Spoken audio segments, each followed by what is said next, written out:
Pinupuri ka namin, O Diyos, Ama, Anak, at Espiritu Santo. Salamat, Ama, na ibinigay mo sa amin si Jesus na iyong anak, na namatay para sa aming kasalanan, iyong muling binuhay, iniakyat at iniluklok sa iyong kanan sa langit. Panginoong Jesus, sinabi mo na dahil ikaw ay namatay at muling nabuhay, ay ipapangaral ang pagsisisi at pagpapatawad ng mga kasalanan sa iyong pangalan sa lahat ng bansa. Ang Ama kasama ng sangkalangitan ay nananabik sa bawat makasalanang magbabalik sa Kanya dahil sa iyo.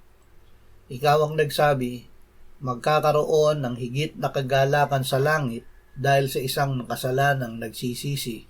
Amen.